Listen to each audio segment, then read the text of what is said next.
Hi guys, happy Sunday, happy Sunday. Here is a non-update. That's what we're going to start calling them so we can really get some update going. I did want to open up my email because I did want to share a little something with you guys if I can find it.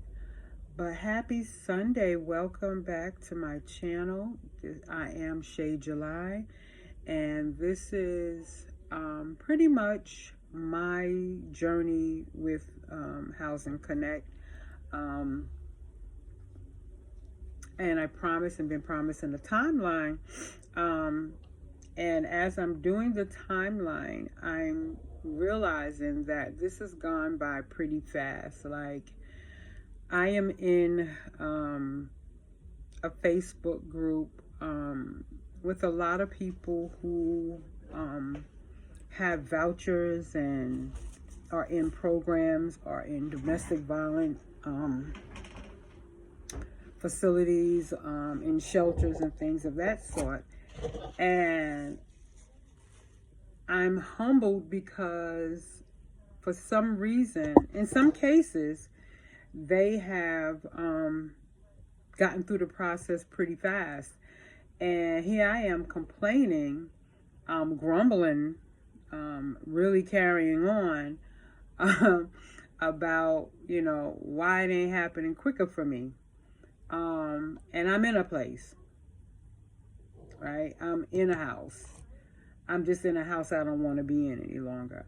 As I stated before, I've been here a little over 9 years, I think about 10 years or so.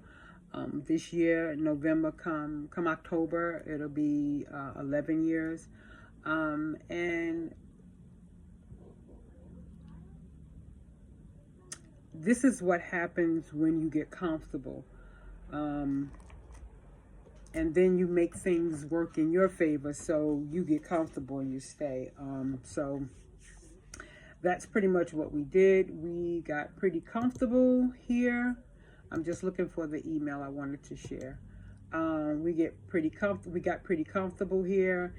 And so the fact that the landlord wasn't fixing anything really didn't bother us. We just, got putty, fixed it ourselves, got washers, fixed it. Oh, my jacket's a mess. Got washers, playing with my dog. Got washers, fixed it ourselves, painted ourselves. We're pretty handy around here. But there were certain things that needed to be fixed, like the ceiling in the kitchen, which started to leak when it rained. And for some reason, we had a lot of rain back when. And the gentleman who was coming to fix the ceiling said, hey, we're not going to fix the ceiling until you fix the roof. So it took him a little bit, but he did fix the roof, but they never came back to fix the ceiling. So we have a little hole in our ceiling. Some of the tiles in the bathroom came up. We tried to grout them, but one of them actually split, like really diagonally split. So we couldn't really fix that. Never got that fixed. The people downstairs was complaining. I'm sorry, there's an ambulance going by. The people downstairs kept complaining that there was a leak coming from up here. And so they bust out a part of our bathroom wall by the side of the toilet. Didn't find a leak. Put sheetrock, but never put the tile back on the wall. So we have just sheetrock back there. And then they thought it was coming from the kitchen. So behind the refrigerator, they bust out that wall, and it wasn't coming from there. It was actually coming from the rain. I forgot what it's called, the thing for the rain on the roof, and the water was coming down into their daughter's bedroom from there, not actually from us at all. So what did they do? They just put the sheetrock up and never fixed the wall back. So we didn't complain. It was like, it's behind the refrigerator. It's in the bathroom. I painted and made do with what I did. Banister's been broke ever since we've been here. We've complained about that because we advised that if one of us fall or anybody falls, it's going to be a problem for them. And up until the ending of last year, they said they were going to come and fix it, or send somebody to fix it, and never did. I think the biggest problem we've had here since we've been here, beyond the roaches, because we've got roaches, but there a couple of houses over, the neighbors were cementing their backyard, and in digging up the backyard, sent not mice, but rats over here. And I don't know if you ever seen a New York sewer rat. Those suckers are big as kittens. I caught a glimpse of it a couple of times because I work from home, so I'm here. But let me tell you something. I went into combat mode. I went and I bought a bag of poison. I have a dog, so I have to be real careful with that. But he's scary, so he won't go nowhere. He'd go and growl at it when he heard it and whatnot. But yeah, and I went and bought these. My husband went and bought these baby mice. I said, that's what I'm seeing. And when my son was visiting, what he saw was not going to be held by that little baby mouse trap, little white baby sticky. I went and bought the industrial size black ones. Started laying them. I bought like 12 of them. Just started laying them around. When my son wasn't here visiting, I lined them up, because apparently they were going through his room, going under his bed, going down a hole under the radiator and coming back up, coming through the kitchen or coming from. However, I figured out the way they was traveling, or it was traveling. I don't know. And we dropped the sticky down there. And ladies and gentlemen, when I tell you, I have never heard a rat scream. It still gives me chills. That sucker screamed for its life, and it never made it any further. Okay, wasn't me, my husband, because I never saw it, but I knew it had to be something because it was screaming.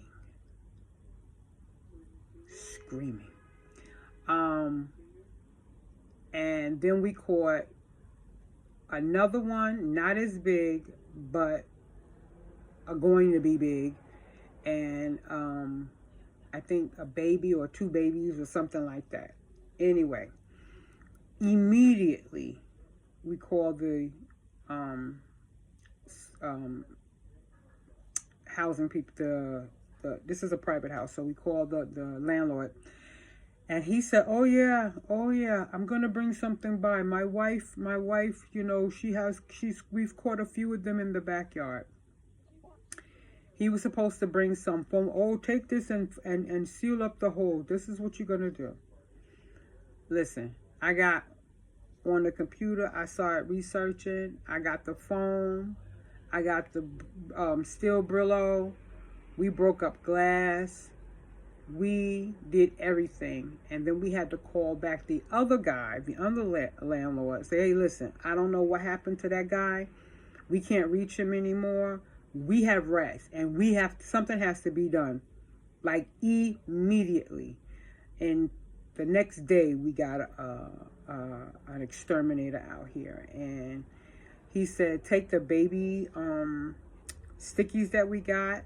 After we sealed the hole up, after we put the glass in there, after he put what he put in there, he said, now take that and seal the hole up. So if you was to go into our one of the rooms or near the kitchen, you're gonna see a back of a mouse sticky stuck up against a wall, and And the tube, before we put the sticky over there, the tube poison he put in there was gone. It was a whole tube, and I kept watching because I kept looking, and I kept looking, and one day it had moved and it was gone. They had ate all of that, and I think it had like peanut butter mix or something in it, and he sprayed some stuff down there for the roaches and the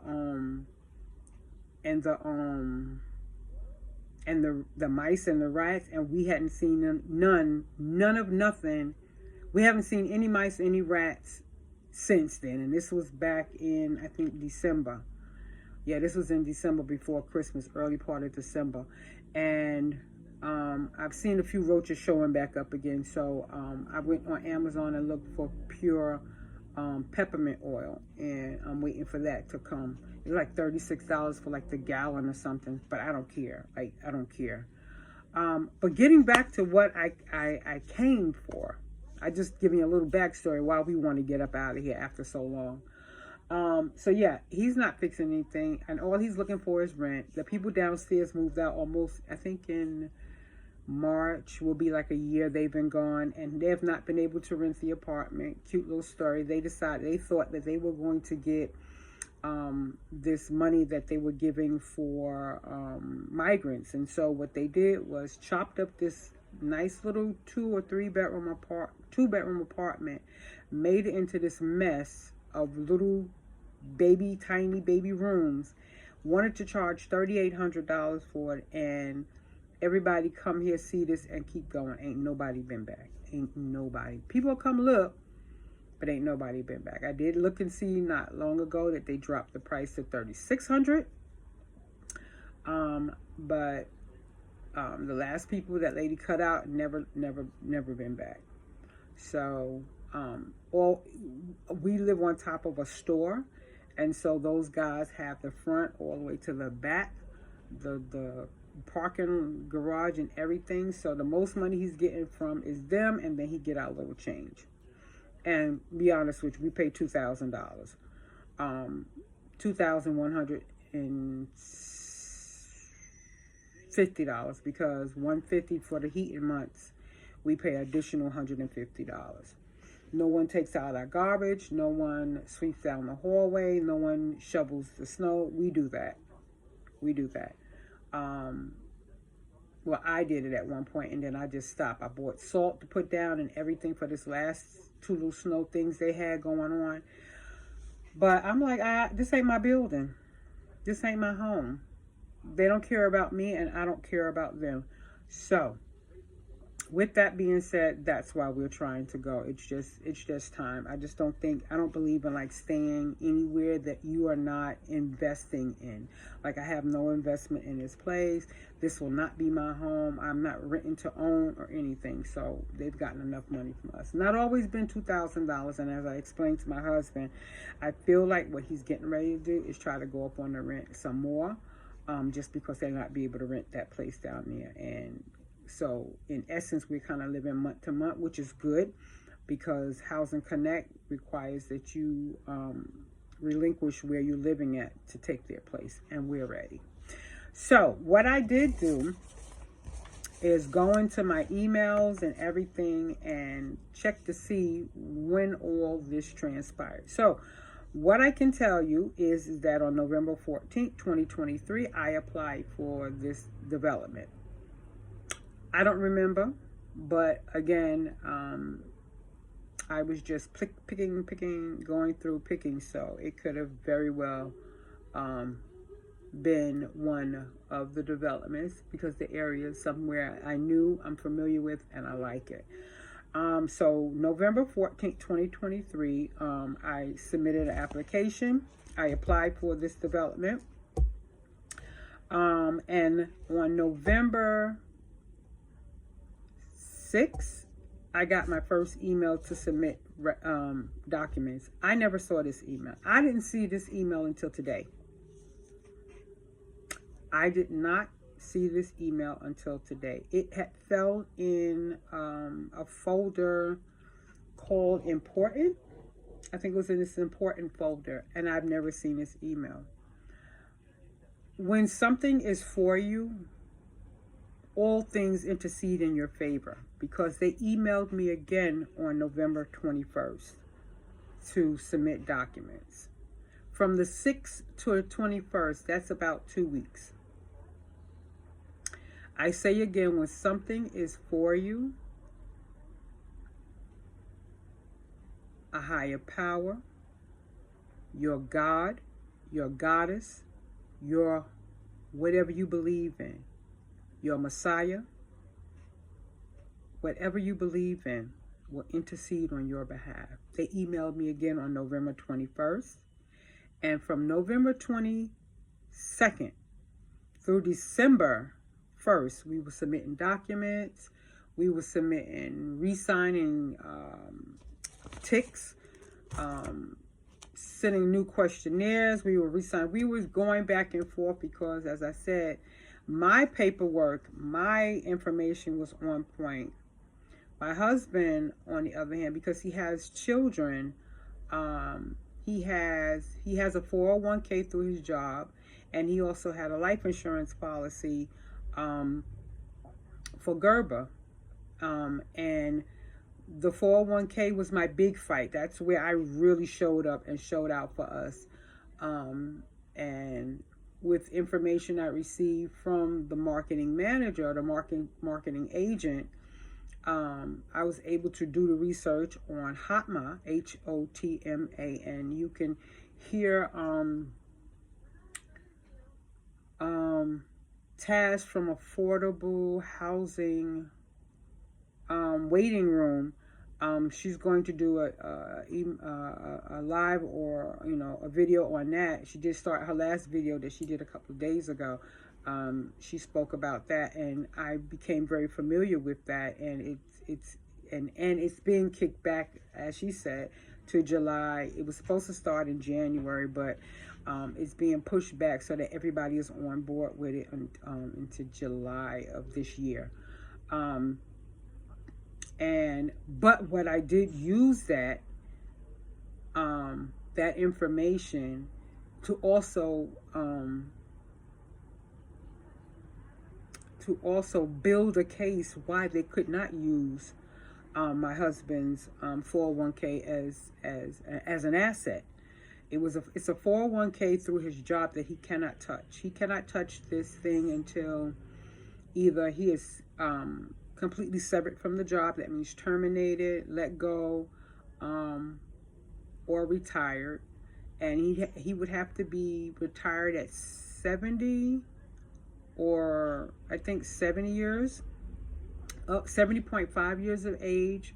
And he would also have to wait 6 months after that. Even if he's retired, let go from the job, terminated from the job, he would still have to wait 6 months in order to get this money. So this is money you cannot consider as income. It's just not. And it would have taken us way over the asset limit.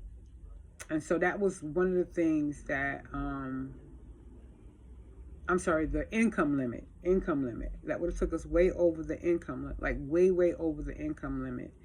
And there would have been no way we'd have been eligible. So it was my fight, and I won that fight. I reached out to HPD with this information and got an email back stating that they are not, HPD and HDC are not on board with HOTMA yet. However, if the 401k has not been drawn on, which means money wasn't taken off it, it cannot be used as income and only can be used as an asset. I screenshotted that email, sent that with a letter I composed, sent it to my marketing agent, and in a day or two we were asked to redo our asset because they had removed it. They had added it, they had added it to the assets and removed it from it being an income, which gave us enough cushion to qualify for this apartment. Then it was a thing where my husband has I'm going to call it a little monkey Gerber policy. It's a little monkey Gerber policy. Why he didn't see this prior to this, if he was really checking the documents, that's why, I was a little concerned. But he caught it, he asked about it, and then we had to go like crazy and get information about if the policy, my husband couldn't remember, he had gotten it so long, and the money is automatically taken out. He really don't have any worries about it as long as the money is being taken out and it's still paid for his sons. So we had to find out if it was a whole life policy or if it was a term policy. If it was a term policy, it would be good, because with the term policy, if I'm remembering correctly, you can't withdraw from that. It's just it's used to just bury you with. But a whole life policy, I hope I'm not mixing up, but a whole life policy is one that you can borrow from. So this particular Monday was the first, I think, snow that we had, and when we called Gerber, they had the nerve to be closed. Why? Because wherever they located, I believe in Georgia, Gerber was closed. They were temporary. They said they were temporarily closed. So we didn't know if that meant all day or what. But my husband kept calling and calling and calling, and finally he got somebody to give us some information. They wanted to mail the stuff out to us, which took something like 3 to 5 days, and that wasn't going to work for me. So I went online. I Googled about getting an e-fax. I paid for the e-fax. I gave them the fax number. Nope, you fax that paperwork over right this minute, please and thank you. And they did. Then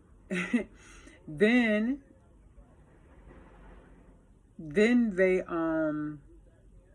what they do after? Oh, then we get this document, we get this paperwork back to him, we faxing it back to him, we emailing it back to him, and everything. Then he comes back to call me and tell me I need to get back on the phone with Gerber. Mind you, this is now after they closed. They were supposed to close at 7, but I felt because of the snowstorm, they would probably close earlier. Then he said, I want you to call back. I need you to get in contact with Gerber and find out what is the annual interest. Pardon? Pardon moi? What do you mean? Call them back. Do you know the fight and the hectic situation we just went through just to get somebody? So, as soon as I said that, my husband goes back to the phone. He had took off that Monday because I had also had an issue with my car. So he had took off that Monday to help get this car situation fixed. And he gets back on the phone. He's going through all the prompts. He's trying to get somebody on Gerber. And I happen to realize, wait a minute. The annual percentage is on the statement that I sent him. So I go back in my phone and I pull up the document. And I'm like, yeah, it's right there. So I screenshot it and I sent them, say, hey, I'm sure this is what you're looking for. It's only 8%. There's no money in this. And it really wasn't. It moved us from like 1,000 more. But we are still within the limits before we would go over as income. Because it wind up being a whole life policy, which means he could borrow off it if he needed to. But that's never in his mind. Yeah, it's not in his mind to do, because it's for his children. And so it became income because he has the ability to borrow off it if he needed to. But it still bumped us into like an additional $1,000 on the income, but still about $4,000 or so away from the income limit.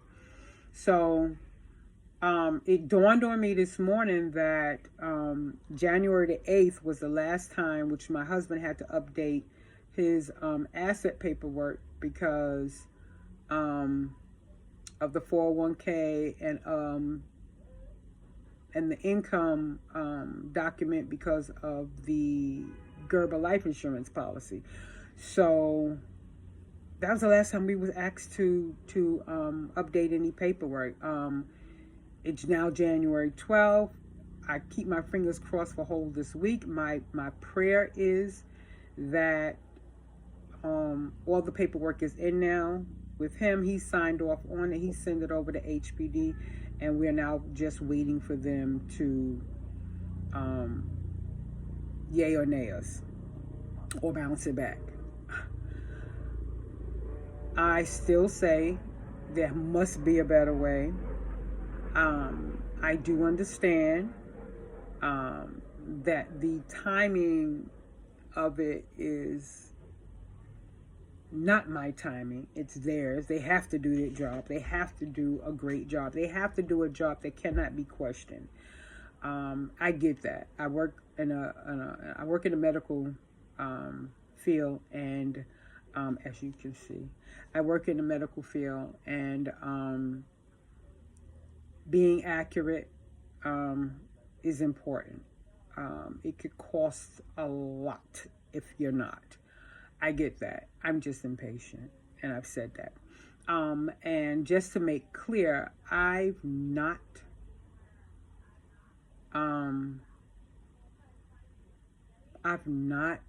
approached anyone with any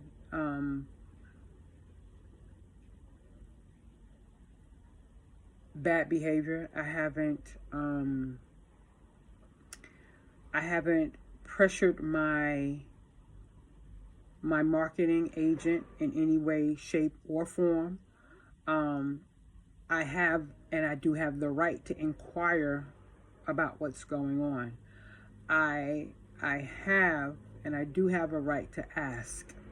And I should be told, because imagine what would be alleviated if you just answer a question. I did send another message out to HPD. I sent one out to them the first time. That's how I got the information about the HOTMA. And then I sent it and I asked another inquiry about, what happens if the email is sent back. What happens if the email, if the file is sent back because information had to be corrected, or whatever. It wasn't rejected, but it was just sent back to the marketing agent to correct. Does the file come back to HPD or HDC and it goes go on the bottom of the pile or anything? Because in my mind, if I got a file and I say, hey, and I said this before, I gave this example, hey, Joe, because I know you got to work closely with these marketing agents. And I go, hey, Joe, look, this math ain't mathing. Let's get this math right. And I go, you're right. Let me go take a look at it. Okay, I fixed it. I see what the issue is. Here, Bobby, take this back. And Bobby takes it back. And if all the issue was the math wasn't mathing, and now I got it mathing, then Bobby should have been going, okay, you just needed that approved, send it away. That shouldn't take forever and a decade, right? I feel it's logical, ain't it? So they was like, no. The response I got back was, the file would not be placed at the bottom, Ms. Johnson. The file cannot be sent without proper signatures and documentation. If the marketing agent did not confirm the file was submitted for approval, the file remains with them. He had told me that, I think the Monday before, after we had got all the signatures and stuff. I believe he's on the 6th. Yeah, I believe it was the 6th or the 7th. I would have to check the text. That he was going to sign for approval and send it on to HPD. Yeah, I think that was that Monday. Yeah, I believe it was the 6th. and it says the marketing agent is, and I told myself, oh, and it says you can see the agency that has oversight by selecting application, click view details, and go to affordable housing program. And that was it. So, I know who has I know who the marketing agent is, and I'm not bothering him anymore because I got my information. And as I said, I realized today that we hadn't gotten any because normally, like on a Sunday, my marketing agent supervised. He's not just the marketing agent; he's a supervisor. He identified himself as such. He sends emails and things like texts and things like that on Sunday, not Saturday, on Sunday. And so what he did say to me, which gave me a lot of encouragement, he was like, ultimately, this apartment is yours. You have a right to fight for it. I have the text message. And so with that being said, he's given me that. They have given me this. All I need to do is calm down. And that's what I'm doing. So as of today, January 12th, we've got no more requests for signed documents. We have no email confirmation, conversation, or anything else. We're just waiting. And it's just going to be that kind of a thing. And I'm okay with that. So I have been buying things because I have a vision of what I want, because I feel like I'm moving forward. We threw out a lot of old stuff yesterday. In my mind, all I'm waiting for is come do a signing of your lease and pick up your keys. So when I move in, I don't want to have to buy too much of anything, maybe some cleaning stuff, but I bought stuff already. I have my bathroom set up already. We're buying a brand new living room set. We're getting another TV. These are his guilty pleasures, not mine. I bought bookcases because I like to read.